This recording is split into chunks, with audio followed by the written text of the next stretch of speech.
Com a palavra, engenheiro Ademar e engenheiro Eduardo. Bom dia a todos. Eu vi que muita gente aqui, hein?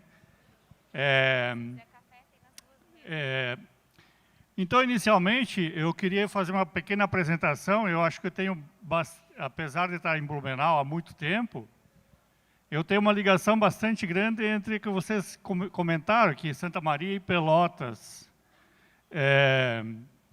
Então, vou fazer um pequeno histórico da minha vida para inserir vocês depois de eu apresentar aqui sobre as enchentes. Eu saí na 4ª colônia Santa Maria. O pessoal de Santa Maria aí sabe. Val Veronês é o lugarejo lá. É uma comunidade de 30 famílias. E eu trabalhando lá, eu sempre imaginava, pô, eu tenho que sair daqui desse lugarejo. Eu quero estudar para ser alguém na vida e progredir, né? Aí eu fui, fiz um ano de ciência contábil em Santa Maria, não gostei muito do curso, me transferi para Pelotas. Fiz engenharia civil na UCPEL, em Pelotas. Depois de lá, eu fui para Porto Alegre fazer mestrado em recursos hídricos, na URGS, IPH. Estando lá fazendo mestrado, eu recebi um convite para vir para Blumenau, precisava alguém na área dos recursos hídricos para trabalhar com as enchentes aqui em Blumenau. E de lá eu vim para cá. Aí eu comecei a trabalhar aqui antigamente era tal de projeto Crise. Por que Crise? Porque em 83 deu uma grande enchente, não só Blumenau, todo o Vale do Itajaí e Santa Catarina. Aí a Universidade de Blumenau fez um grupo de estudos assim, para ver o que poderia ajudar com a cidade. E eu vim compor esse grupo. Depois daqui eu fui fazer doutorado no Politécnico de Milão e depois voltei para cá. Então essa é a minha breve história de vida. Eu sou hoje um dos maiores especialistas em enchentes do Vale do Itajaí, Blumenau e também Gaspar, claro, são vizinhos, né? E como bem falou o Fabiano e o Ricardo, né, professor, quando a gente chega no lugar, a gente chega com 2 ouvidos e uma boca, né? E base em toda a preocupação e as recorrências das enchentes, dos eventos de enchente ocorridos em Blumenau, a gente buscou, junto ao professor Ademar, professor doutor Ademar, um especialista muito renomado em hidrologia, um apoio técnico e um estudo amplo, bastante complexo, para entender aí como que funcionam essas dinâmicas de enchentes e de cheias no Vale do Itajaí e poder desenvolver um projeto que garantisse uma segurança aí, contra essas cheias e esses eventos para o empreendimento de Gaspar. Exatamente. Então, hoje eu faço, inclusive, as previsões das enchentes. O Rio do Itajaí vai chegar a tal metro vai chegar para Blumenau e Gaspar. A gente tem feito as previsões das enchentes para a Defesa Civil. Bom, vamos começar, então, mostrar esse histórico do estudo hidrológico, então. Então, o objetivo do estudo foi verificar o impacto que o empreendimento, né, que você já conhece aqui, sobre as enchentes do rio Itajaí-Açu e em Gaspar, claro. E as enxurradas também, tem 2 coisas, enchentes e enxurradas.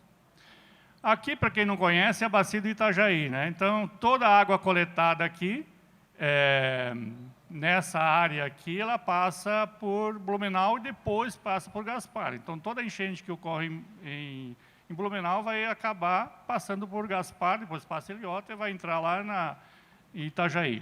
Em outras palavras, pessoal, toda a chuva que precipita nessa área demarcada aqui pelo professor Ademar, ela converge, ela escoa através dos seus rios locais até o rio Itajaí e acaba passando aqui pela região de Blumenau e Gaspar, né, professor? Exatamente isso. Bom, a área aqui, isso você já conhece. E aí tem a subbacia, né, que é aqui de Gaspar. Então, é o local do empreendimento aí. E aqui, então, toda a água da chuva que cai nessa bacia aqui é mais, essa região aqui, mais pela enxurrada. Então, enxurradas são a chuva que ocorre dentro dessa região aqui. e as enchentes dentro da bacia do Itajaí, como foi falado antes. E aqui, então, logo que eu comecei, quando cheguei aqui, a gente compôs todo o histórico das enchentes de Blumenau. Desde a fundação da cidade, 1882, tinha registro em papéis, em jornais, e a gente resgatou, junto com... Tinha os enchentólogos aqui, quando eu vim aqui, que eu aprendi muito com eles, trabalhava na Celesc, né? E a gente recuperou todas as enchentes. Então, tem 3 enchentes bem antigas lá, e depois passaram vários anos ocorrendo enchentes menores. E depois, 83 e 84, 83 foi a maior da época, que a cidade, lá no início não tinha nem cidade. Então, 83 e 84 tinha a cidade já com 100 mil habitantes na época, hoje tem quase 400, né? E aí chegou em torno de 15 metros de alguma coisa. Então, aqui as duas cidades, as duas enchentes. Uma outra coisa interessante que eu fiz aqui assim, essas enchentes elas ocorreram antes das barragens, porque foram construídas 3 barragens, bom que se diga isso, né? Que foram construídas 3 barragens e a maior delas foi concluída em 92, depois dessas enchentes grandes aí. Então, eu fiz aqui qual é a influência que teria a barragem, né, se tivesse ela construída nessa época. Aí a enchente passaria de mais ou menos uma influência de 2 metros aqui em Blumenau, a enchente de José Boatê, que é a maior delas. Ela tem uma capacidade de 357 milhões de metros cúbicos, é uma barragem muito grande. Então, ela diminuiria as enchentes em torno de 2 metros, 2,5 metros, depende da enchente, né? Então, as barragens, pessoal, elas desempenham um papel aí, além de reservatório para abastecimento de água, um papel de regulação desses níveis pluviométricos, né? Então, vocês vejam que, a partir de 92, quando foram construídas as barragens, o volume a altura que chegou às enchentes, a lâmina d'água que chegou às enchentes, elas reduziram, porque a barragem desempenha um papel de represar essas águas que estão indo ao longo do rio. Ela funciona como um reservatório que segura essa água e vai largando com uma vazão mais baixa, ou seja, ela leva um tempo maior para largar aquele volume, resultando aí num efeito positivo contra as enchentes, né? Ela represa a água e mantém um nível de água mais baixo, a jusante, para frente do rio. Então, se vocês observarem a enchente ali de 83 e 84, que são esses 2 pontos, com a influência da barragem, em Blumenau, onde chegou na cota 15,5, digamos assim, ela ficaria aí próximo da cota 13. Então, reduziria bastante os impactos que ocorreram aí nos anos de 83 e 84, né, professor? Então, complementando aí, se você considerar essas barragens, completando aí, elas estão sempre vazias. Quando começa a chover e começa a elevar o nível dos rios, as comportas são fechadas e aí é armazenado água nela. Quando a enchente passar, é aberta as comportas e ela esvazia de novo. Então, elas são exclusivas para a contenção de enchente. Então, com a influência da barragem, vocês veem que não tem nenhuma enchente ali acima de 15 metros. Todas abaixo de 15. Então, nem na série histórica, nenhuma enchente, dos 150 anos de dados, nenhuma enchente passaria de 15 metros. Então, assim, quem é da região de Blumenau, vai ser difícil ter uma enchente que chega a 15 metros hoje, muito difícil.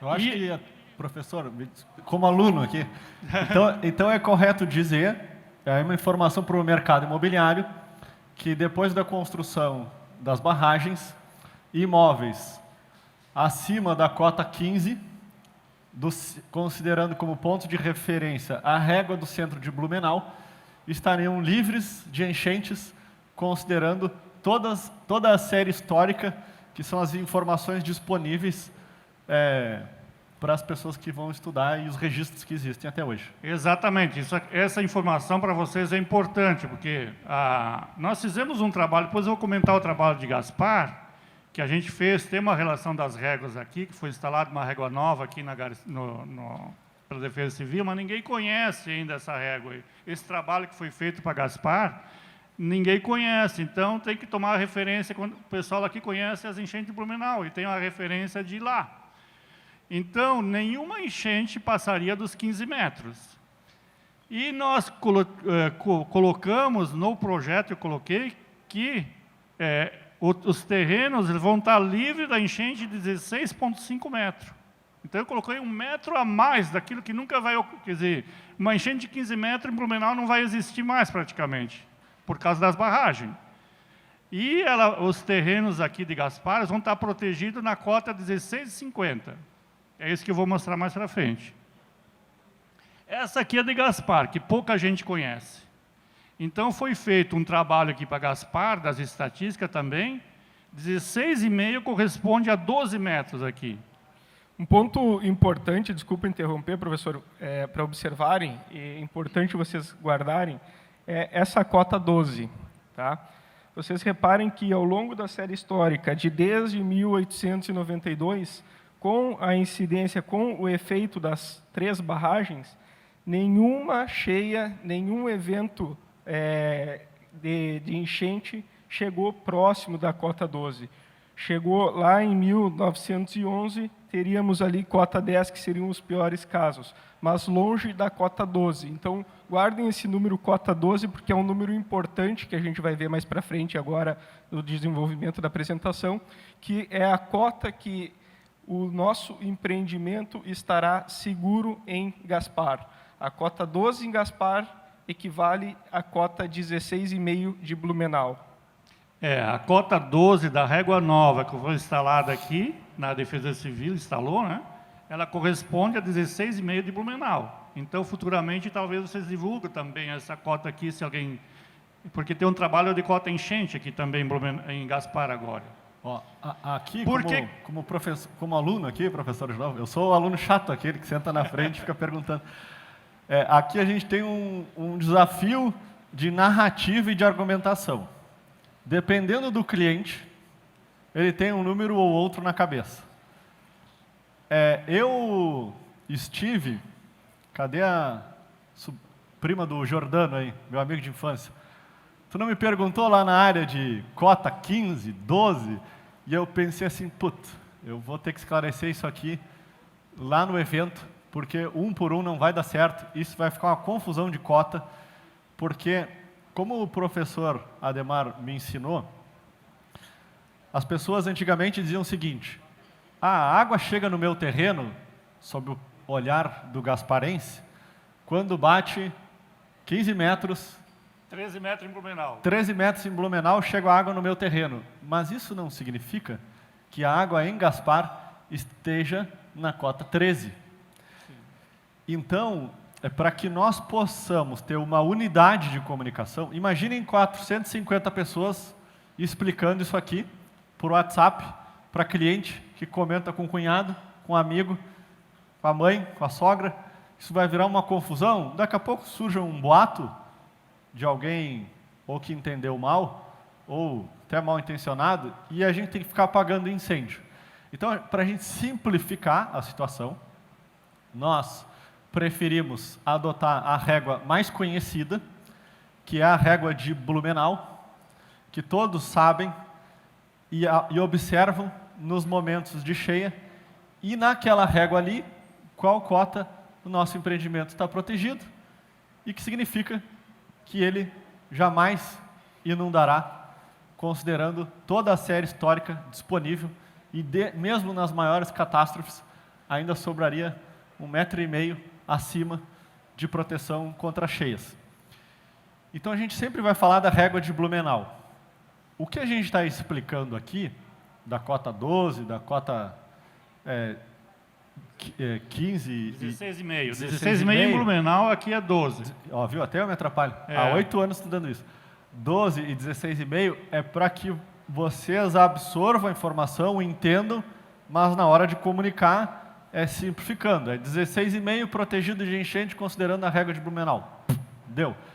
Isso é a resposta simples. Quem não se convenceu com essa resposta, a gente vai gerar um PDF, um vídeo explicando, e aí não precisa gastar a saliva, é a Idealiza que vai se explicar pela mão de vocês.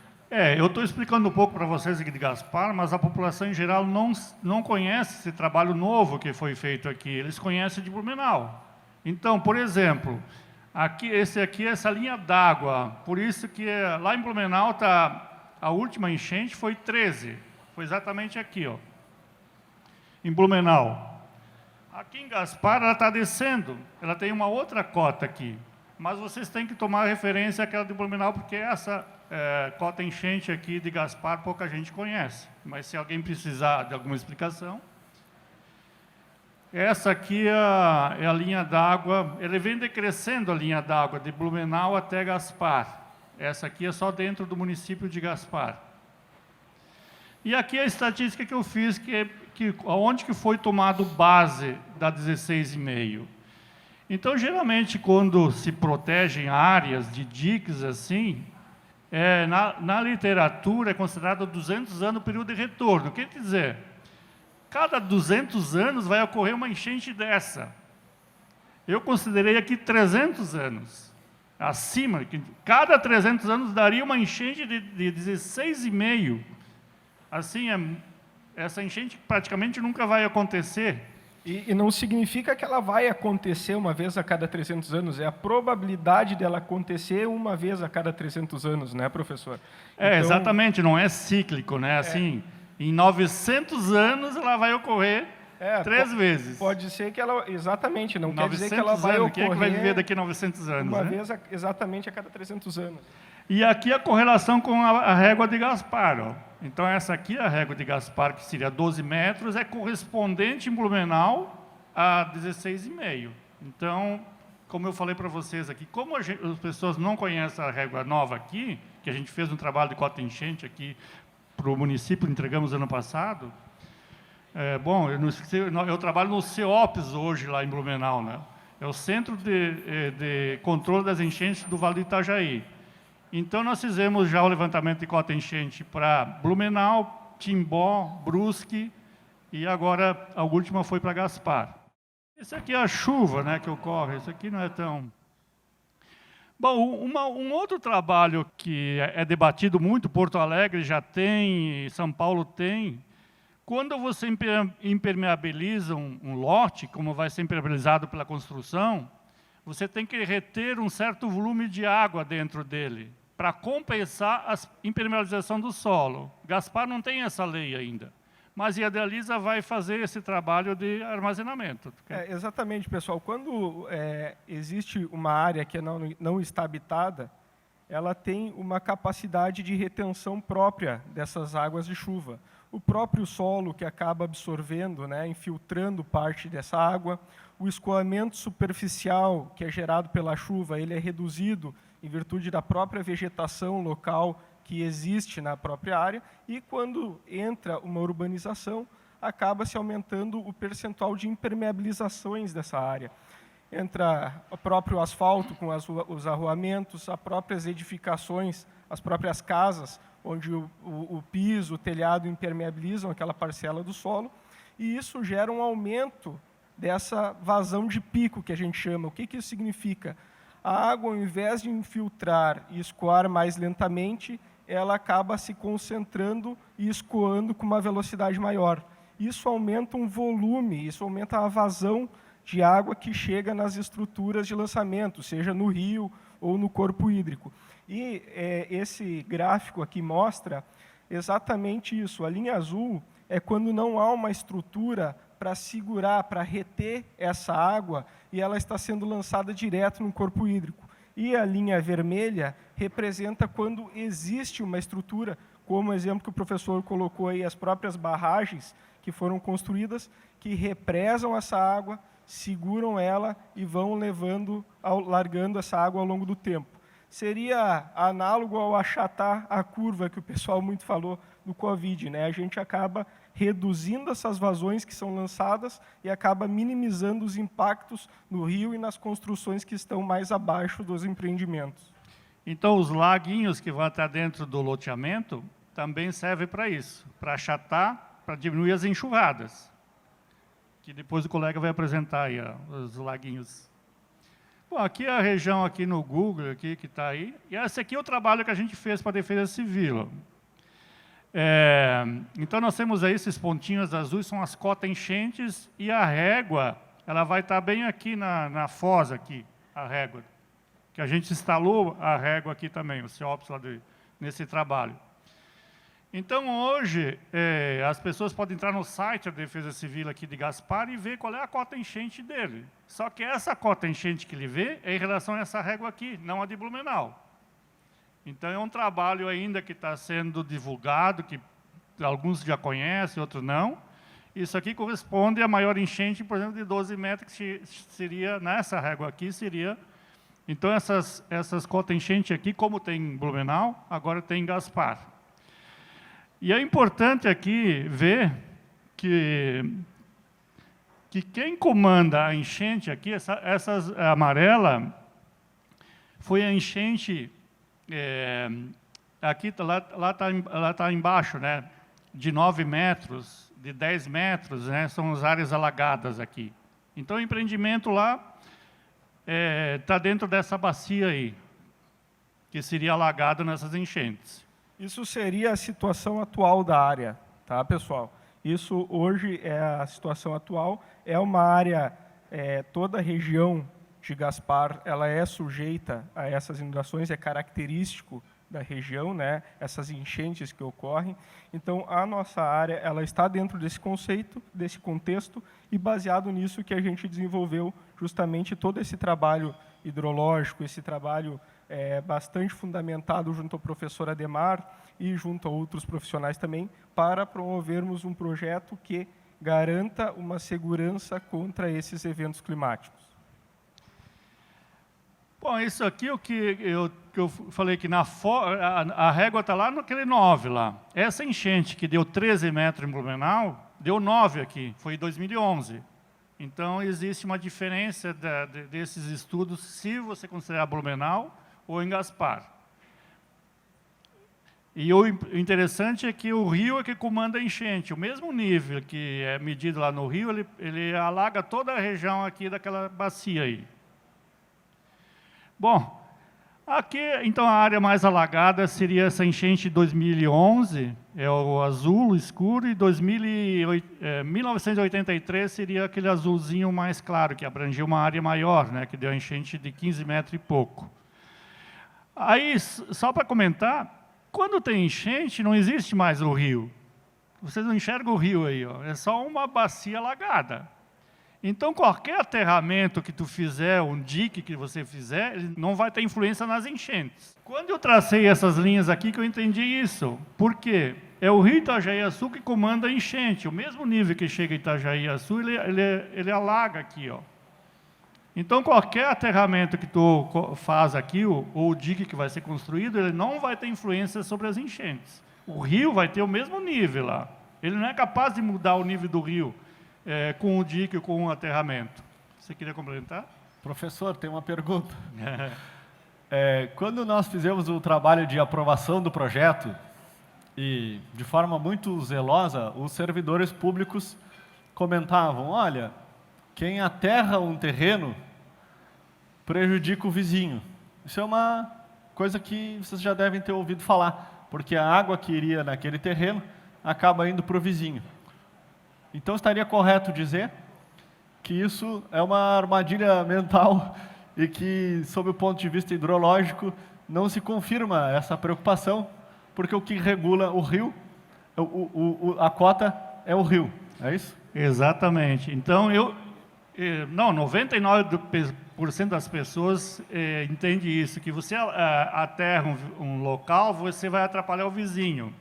E eu também não sabia exatamente isso, porque depois que eu tracei essas linhas d'água para Blumenau, eu entendi que não. Porque quem comanda, tem a linha d'água aqui, ó. Vamos voltar lá para a linha d'água. Professor, com certeza tem muitos corretores aqui que estão vendendo algum terreno para instalar uma indústria, que gostariam de aterrar o terreno e que estão tendo que justificar tecnicamente esse aterro, etc. Está aí o professor Ademar levantando um ponto de vista técnico que pode levar a outras conclusões em negócios que não os conosco que vocês estejam fazendo. Eu acho que é uma segunda informação muito relevante para o mercado imobiliário. Exatamente. É porque os aterramentos eles não são capazes de mexer nessa linha d'água. E quem comanda a enchente é a linha d'água do rio Itajaí-Açu. Então, o que tu faz dentro da bacia, ela pode piorar no caso de alguns casos de enxurrada, não de enchente. Porque os aterramentos não conseguem mudar a linha d'água. Essa é a explicação. É um pouco difícil de entender, mas... Quando o professor fala também, né, professor, que o dique ele não causa impacto na enchente, ele não causa impacto negativo em aumentar a lâmina d'água da enchente, ou seja, aumentar o nível da água para os arredores, para a vizinhança. Ele causa impacto positivo para o empreendimento em si, porque ele está garantindo que dentro do empreendimento essa água externa não está entrando, não está interferindo, não está inundando o empreendimento. Então, portanto, o dique, a implantação do empreendimento com o dique, ele não causa impactos negativos na vizinhança, mas causa impactos positivos para o empreendimento em si. Para você ter uma ideia, em Blumenau tem o dique da Fortaleza. O dique da Fortaleza é que nem esse ribeirão aqui. Você coloca fecha aqui, ó. E você fecha aqui e coloca a comporta. E isso tudo não seria alagável. Podia ser feito aqui também. Você bota um dique aqui e toda essa área aqui não seria alagada.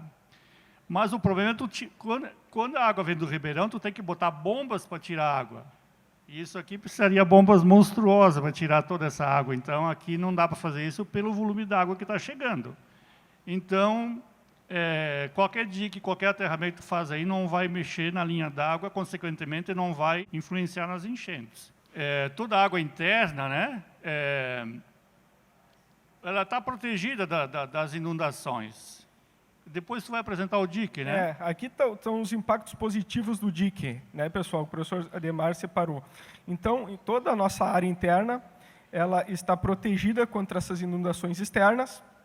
Então, não vai entrar água de fora, água de alguma enchente, água que seja proveniente das inundações do rio Itajaí-Açu para dentro do empreendimento. Mas, obviamente, que o dique é uma estrutura complexa e ela será dada as manutenções todas para garantir aí toda a perfeita vida útil que essa estrutura precisa ter.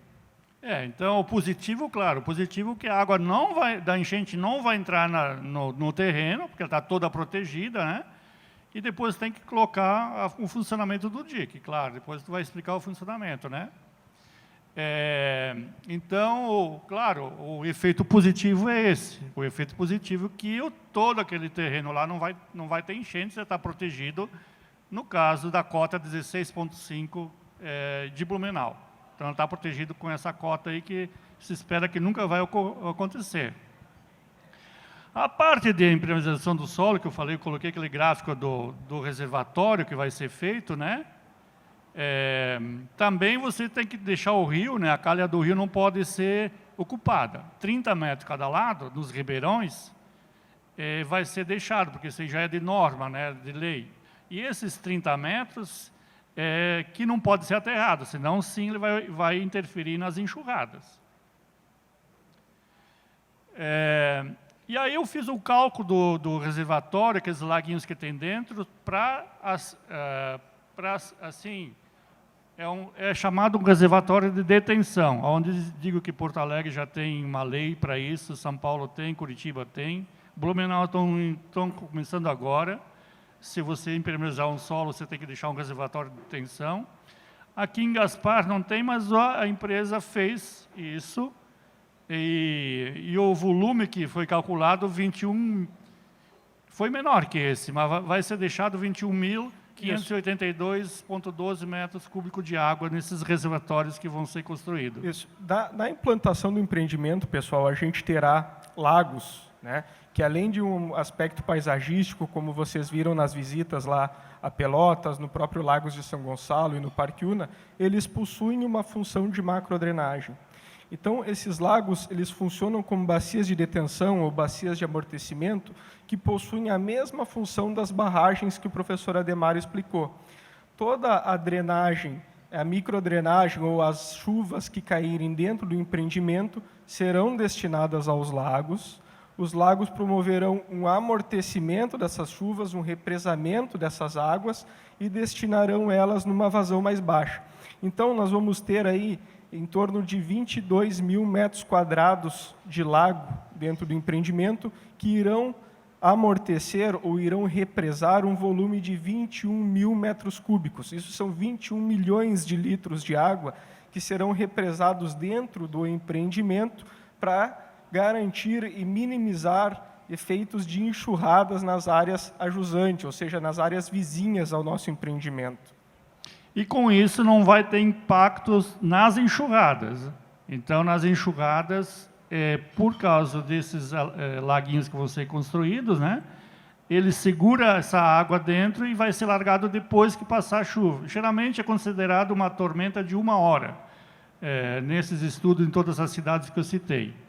Então, isso que vai ser feito, então não vai ter impacto das enxurradas também para a cidade de Gaspar. Só para complementar, professor, esse volume de 21 mil metros cúbicos que a gente chegou, resgatando uns slides anteriores do professor, onde a gente explicou o tempo de recorrência, o tempo de retorno, que é aquela probabilidade de que um evento ocorra uma vez a cada X anos, para o dimensionamento desses lagos, para o dimensionamento de toda essa estrutura interna de drenagem, a gente considerou nos nossos cálculos a probabilidade de esse evento acontecer uma vez a cada 100 anos. Então, é um tempo de retorno de uma vez a cada 100 anos. Então, vamos imaginar que seja uma chuva que tem a probabilidade de acontecer uma vez a cada 100 anos, e caso ela ocorra, o empreendimento tem total capacidade de amortecer essa chuva dentro dos lagos, sem causar o transbordamento dos lagos. Isso aqui, se fosse feito em todos os lotes, né, as enxurradas diminuiriam bastante. É isso que as cidades propõem, porque você vai impermeabilizando a cidade e cada vez mais vai ter o escoamento superficial e vai dando enxurradas cada vez piores. Então, se todo mundo adotasse esse critério, as enxurradas iam diminuir bastante. Bom, então, na conclusão final, resumindo aí, o terreno ficar protegido das cotas de enchente de até 16,5 metros, a régua de Blumenau. Que é a régua do centro de Blumenau, lá, né, que todo mundo conhece, a relação para cá, cujo período de retorno é 300 anos. Não aumentará as enchentes nas vizinhanças, porque quem comanda as enchentes é o Rio Itajaí Sul. Não aumentar as enxurradas nas vizinhanças, por causa desses lagos que vão ser feitos aí, armazenar a água da chuva, das tormentas. E, então, o empreendimento ficará livre das enchentes, protegido da cota de 16,5 metros em Blumenau. Tem uma observação que a gente colocou, pessoal, que é pertinente. Considerando a chuva de 83, que foi uma chuva catastrófica, e considerando a influência das barragens que já existem, já são realidade, o nosso empreendimento estaria com mais de 2 metros de proteção ainda no dique. Ou seja, por mais que a água externa subisse, teríamos ainda uma folga de 2 metros até o limite do nosso dique. Bom, a minha parte, então, seria essa. Né? Eu vou continuar, a gente está falando de dique, estudo hidrológico, conceituando, e agora eu vou entrar um pouco em como vai se tornar realidade esse dique, né? Como que iremos tirar esse estudo do papel, esse belo estudo do professor Adhemar, para passar isso para projeto, consequentemente realidade. Bom, antes disso eu quero agradecer o professor Adhemar. Acho que ninguém melhor que o senhor para falar do Vale do Itajaí, de hidrologia, ninguém com a formação maior do que a sua, e ninguém mais parceiro que o senhor, porque desde o início, reunião lá no posto de combustível que a gente fazia, quando o assunto ficava difícil na aprovação, o senhor sempre se prontificou aí apresentar as soluções de drenagem. Eu acho que o senhor está fazendo um serviço aqui de utilidade pública para o mercado imobiliário, e acho que também é um momento em que o mercado dá voz para a academia e que é algo que sempre deve trabalhar em simbiose, o conhecimento com a prática. E eu fico muito feliz que o senhor esteja aqui, numa empresa de mercado, dando soluções de engenharia que vão ser construídas, aplicando um conhecimento científico, que sem ele estaríamos todos aqui em pânico e talvez não estivéssemos nem trabalhando juntos. Então, muito obrigado, professor Ademar. É um orgulho ter trabalhado e continuar trabalhando com o senhor. Obrigado, obrigado a atenção de todos. Como colocaremos em prática, né, todo esse estudo do professor Ademar, do que resultou esse estudo em termos de projeto, como avançamos e como desenvolvemos esse produto da Idealiza para que ele esteja de fato seguro e atendendo todos esses cálculos, esses volumes, essas cotas que foram calculadas aí nesse brilhante trabalho do professor. Bom, o DIC, uma vez construído, pessoal, ele vai circundar toda a nossa área. Tá? Então, ele vai garantir que nós não tenhamos nenhum ponto de vulnerabilidade contra as enchentes. Essa linha laranja com a achura verde demonstra todo o caminhamento da implantação do DIC. Essa parte toda vai estar na cota 12 de Gaspar, que é equivalente à cota 16,5 da régua de Blumenau. Então, o DIC ele nasce encaixado no morro, aqueles morros que vocês visitaram na área, subiram, tiraram fotos, ele nasce encaixado nesse morro, na cota 12, circunda todo o empreendimento nas regiões onde a cota natural é abaixo dessa cota 12 e volta a encaixar no morro novamente. E aí, quando a gente diz que ele não tem pontos de vulnerabilidade, é porque em nenhum desses pontos a gente vai estar com uma cota menor do que a cota equivalente a 16,5 de Blumenau. E como que a gente vai construir esse DIC, né? Bom, outro ponto importante em termos de vulnerabilidade é a robustez, é a segurança de que essa estrutura tenha condições técnicas e condições de estabilidade para que não haja um rompimento, não haja um desmoronamento ou algo do tipo. A gente, baseado aí em tudo que a gente ouviu e todas as pesquisas e técnicas e sondagens técnicas que a gente desenvolveu na área do nosso empreendimento, a gente buscou também, além do professor Ademar, um profissional muito capacitado, local, que conhece as realidades de solo, conhece as realidades de precipitações também, para nos ajudar a desenvolver esse projeto técnico.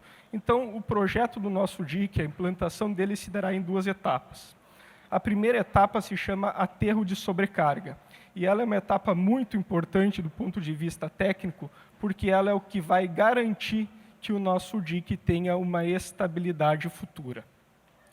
Como na região de Gaspar, a gente tem uma questão de um solo, que ele é um solo altamente compressível, e quando a gente fala um solo altamente compressível, é um solo que ele afunda quando ele é submetido a uma determinada carga. Esse aterro, ele cumpre exatamente esse papel. Ele é uma estrutura maior do que o nosso DIC, mais pesada, que vai ser construída preliminarmente à implantação definitiva do DIC, com o objetivo principal de que esse afundamento do solo, esse adensamento do solo ocorra antes e não após a implantação. Então, toda aquela situação de que o solo vai afundar, nós já estamos antecipando para que ela ocorra antes. Esse aterro de sobrecarga tem justamente essa função. Ele vai ser construído inicialmente, vai ser monitorado durante 7 meses. 7 meses é o prazo calculado no projeto para que ocorra esse adensamento, que é da ordem aí de 90 centímetros de afundamento, e ele vai ser constantemente monitorado. Mesmo que chegue aos 7 meses e ele continue com o adensamento, continue afundando, a gente vai manter essa estrutura até que o solo abaixo esteja estabilizado. O que é o solo estabilizado? O solo, quando ele adensa, quando ele afunda, os vazios do solo, eles se compactam. Então, nada mais é do que uma compactação do solo abaixo, que vai garantir também que a gente tenha um solo resistente embaixo, um solo já adensado e com uma probabilidade de infiltração de água cada vez menor. Então, vocês podem ver pelo desenho que essa linha verde é a linha que representa o aterro de sobrecarga.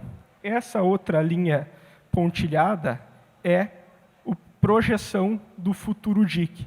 Então, nós estamos falando de uma estrutura muito maior, uma estrutura que, na base, tem por volta, em torno de 19 metros de largura por 3 metros na parte superior. Vocês notem também que ela é mais alta do que o próprio dique, justamente para que tenha peso suficiente e um peso maior do que o do dique para que haja esse adensamento e, com uma estrutura mais leve posterior, o dique se mantenha estabilizado. Bom, feito esse aterro, estabilizado o solo, vencida esta etapa, a gente retoma os trabalhos do dique com o desmonte de toda aquela estrutura que a gente construiu para a construção do dique definitivo. Então, na prática, nós estaremos construindo 2 vezes o dique, uma apenas para estabilizar o solo e outra como a construção definitiva. E isso é muito importante porque, se a gente deixa aquele dique anterior e não toma esse cuidado, o solo, quando ele afunda, ele não afunda igual em todas as áreas. Isso é o que a gente chama, na engenharia, de recalques diferenciais. Um local afunda um pouco mais que o outro. Isso criará rupturas nessa estrutura do dique que, se não forem consertadas ou tratadas, podem romper. Por isso que é necessário desmontar aquele dique inicial para montar o segundo dique, garantindo essa proteção. E aí a gente, buscando também aliar isso à segurança física do empreendimento contra entradas externas, a gente desenvolveu um projeto que ele busca ter a face externa do dique o mais vertical possível e a face interna do dique o mais suave possível. Quais são os objetivos? A parte vertical é impedir que alguém entre no empreendimento. E a face interna é de que a gente tenha uma visão agradável e não simplesmente um talude muito íngreme no fundo dos nossos lotes. Então, para que isso seja possível, a gente vai fazer uma técnica que é uma construção com solo envelopado. É uma técnica que agrega custo, mas agrega também segurança e estabilidade ao nosso dique. E esse é o aspecto final. A gente trabalhou esse projeto para que ele seja integrado ao paisagismo do empreendimento, tendo um revestimento todo ele em grama. A gente pode ver aqui que teremos estruturas de segurança do empreendimento implantadas diretamente no dique. Como ele possui essa face externa bastante íngreme, ela funciona como um fechamento perimetral também. E ele fica aí todo gramado, não fica aquele aspecto assim de dique, né? de uma barreira. Ele vai ser algo integrado aí no paisagismo do empreendimento. Importante também ressaltar aqui, pessoal, que o dique, uma vez definitivo, ele vai ter uma largura de base aí de 12 a 14 metros. Então, ele é uma estrutura robusta, é uma estrutura bem projetada. Em cima, ele terá 3,14 metros nessa largura. Então, ele é uma estrutura dimensionada para suportar quaisquer cargas de água que venham ocorrer na parte externa. Eduardo, vou dar uma de aluna aqui. Então, acho que o que é importante, né? Quer dizer, então, que o dique, além dele proteger o empreendimento na cota 16,5 de Blumenau, ele também vai ter um fundo que é bonito, que ele é verde. E é suave. E é suave. Exatamente. Aí uma oportunidade, hein? Bom, aí voltando então um pouco para a drenagem e muito aos lagos que o professor Ademar aí explicou ao longo da apresentação. O nosso projeto de drenagem, quando a gente desenvolveu ele, a gente pensou muito também em respeitar a natureza, né? Ter soluções baseadas na natureza e que funcionem, que sejam funcionais e que sejam de baixo custo de manutenção. Então, todos os passeios do empreendimento, eles serão permeáveis e a gente vai priorizar bastante o escoamento superficial através de canais vegetados. Então, a gente vai ter um sistema misto que prioriza o escoamento superficial, a infiltração nos passeios e que acaba, por consequência, reduzindo a poluição difusa das águas pluviais. O que seria essa poluição difusa, pessoal? Toda vez que ocorre uma chuva, a rua ela é automaticamente lavada por essa água. E toda a poluição que acabou sendo depositada, como poeira, graxas, fuligem, inerentes aí do uso dos veículos, ela acaba indo para os corpos hídricos. Com o projeto que a gente desenvolveu, a utilização desses canais vegetados, eles retêm essa poluição. Essa poluição ela fica no solo e ela é depurada por essa vegetação. Então, toda a água que chover, lavar as ruas do empreendimento e for destinada aos lagos, ela vai ter um pré-tratamento natural através dos canais vegetados. Então, toda a chuva que cai no empreendimento, ela é pré-tratada e direcionada aos lagos. Os lagos funcionam como essa bacia de amortecimento, essa bacia de detenção, explicada pelo professor Ademar, e que vocês presenciaram lá em Pelotas, tanto no Parque Una, quanto no Lagos de São Gonçalo. E, então, num evento de chuva, naturalmente, o nível desses lagos vai sofrer alguma variação. Ele vai levemente subir e, ao longo do tempo, ele vai começar a descer. E como que funciona essa dinâmica? Tá? Essa dinâmica ela tem uma saída dos lagos para a parte externa, através do dique, e, num evento onde haja uma elevação do nível na parte externa do empreendimento, essa tubulação é automaticamente fechada através de comportas. Imagine que, então, a gente fechou essa tubulação e os lagos não têm mais saída. O nível dos lagos, naturalmente, vai subir cada vez mais. Prevendo isso, a gente projetou um sistema de bombeamento de drenagem, que é exatamente o que o professor falou ali na saída do Ribeirão, onde poderia ser feito um sistema de comportas e teria que ter um sistema de bombeamento. Isso vai acontecer dentro do nosso empreendimento. Teremos um sistema de bombeamento com uma vazão de 1.800 litros por segundo, tá? Para garantir que, mesmo que a parte externa esteja com água, os lagos comecem a subir, eles não irão transbordar. Teremos bombas que farão esse papel de retirar a água interna do empreendimento, lançando ela na parte externa. Esse sistema de bombeamento ele vai ser alimentado de duas formas.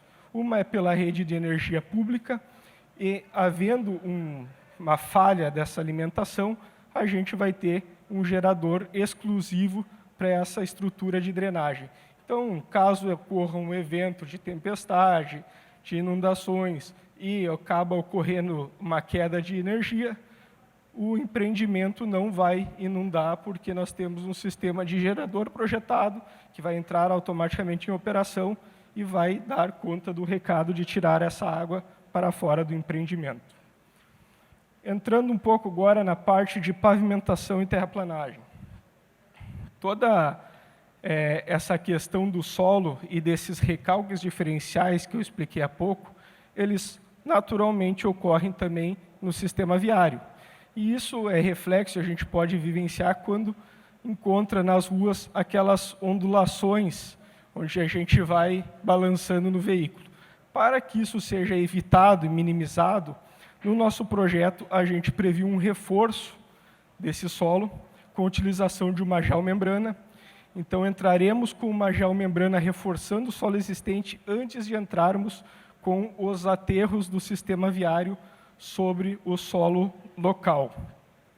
Feito os aterros do sistema viário, chegado na cota de pavimentação, nós entraremos aí com as estruturas de pavimento.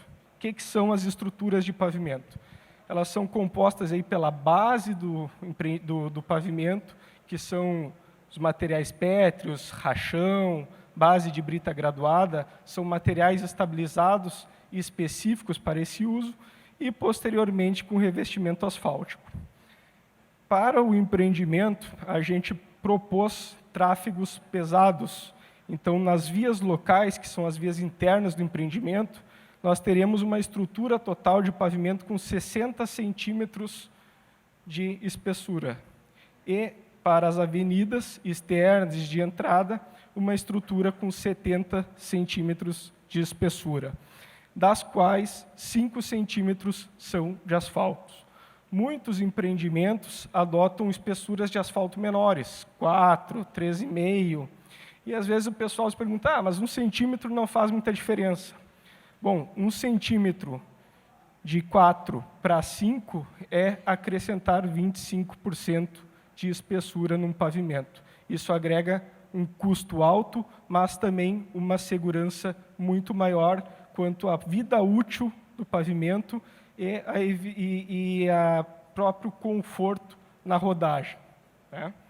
Além disso, todos os lotes, pessoal, eles vão ser entregues gramados, terraplanados e devidamente identificados. Então, quem comprar o lote não vai precisar se preocupar em fazer terraplanagem, elevar a cota porque há questões de cheia, regularização do terreno em termos de níveis. Não, todos os terrenos já vão ser entregues prontos para que possam ser iniciadas as obras das residências.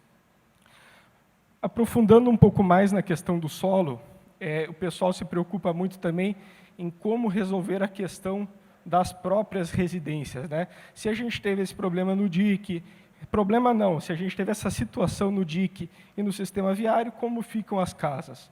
Bom, a camada de solo de baixa capacidade de suporte, a camada de solo compressível, ela é variável ao longo do nosso empreendimento, ao longo da nossa área. E ela atinge uma espessura máxima de 8 metros. Então, não é nenhum absurdo, não é nem algo assim fora do que já seja corriqueiro no município. E a solução, em termos de fundações, é a utilização de fundações do tipo estaca. Essas fundações vão ultrapassar essa camada de turfa, essa camada de solo sem capacidade de suporte, e vão distribuir as cargas das residências no solo inferior. Então, isso seria problema se pensasse em trabalhar com fundações superficiais, do tipo sapata. Mas como se deve projetar fundações do tipo estaca, não há problema nenhum em termos de ocorrer danos às residências futuras. No Lagos de São Gonçalo, que vocês visitaram, 100% das casas são feitas sobre estacas. Inclusive, a casa que o Fabiano tinha no Lagos era sobre estacas também. Nunca aconteceu problema nenhum, é super tranquilo, não tem nenhum mistério, é uma técnica muito difundida, há muitos anos utilizadas e é passível de encontrar em qualquer região. Claro que... Só para complementar, então, já que minha casa entrou no jogo aí, já foi vendida, não queiram vender mais. Tinha uma garagem em balanço de 7 metros por 5, suspensa, e foram 60 estacas de 13 metros de profundidade. Foi isso que foi considerado no projeto. Exatamente, 13 metros de profundidade. O nosso solo ali tem 8 metros de camada de espessura, então é super tranquilo e corriqueiro fazer estacas aí abaixo dessa profundidade. Obviamente que cada projeto de residência, assim como ela tem o seu projeto arquitetônico, o seu hidrossanitário, ela também tem que ter o seu projeto de fundações, onde serão feitas sondagens e o próprio projetista vai especificar quais as profundidades e quantidades de estacas que devem ser executadas. Bom, entrando um pouco agora na parte de saneamento, tá, pessoal? Toda a parte de redes de água, rede de esgotos, rede de drenagem pluvial, tudo será entregue na implantação do empreendimento de forma que facilite o proprietário na hora da implantação da sua residência. Pensando nisso, a gente projetou as redes de água e esgoto implantadas nos passeios. Isso vai dar uma vida útil maior a essas redes e também um custo de manutenção mais baixo. Além disso, caso haja futuramente uma necessidade de manutenção, não haverá a necessidade de rasgar asfalto, cortar asfalto para fazer alguma manutenção. A rede fica localizada no passeio, é de fácil acesso, consequentemente, uma manutenção mais barata.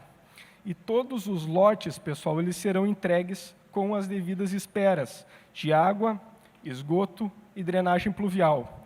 Isso significa que quando o proprietário for desenvolver o seu projeto, ele já vai passar para o projetista os pontos que virão na planta individual dos lotes, identificando: aqui é o meu ponto de água, aqui é o meu ponto de esgoto e aqui é o meu ponto de ligação de drenagem pluvial. Não vai haver a necessidade de intervenções na rede do empreendimento para realizar essas conexões. Então, o proprietário ou o fornecedor dele, o empreiteiro dele, não vai acessar a rede do empreendimento para fazer essas conexões. Ele vai simplesmente acessar as esperas que já estão deixadas dentro do seu lote. Tá? Isso é um ganho, pessoal, em termos da vida útil dessas estruturas. Vocês imaginem que uma pessoa que vá acessar a rede cause um dano, uma obstrução ou uma quebra nessa tubulação, né, um dano nessa tubulação, ela impacta em todo o restante do empreendimento.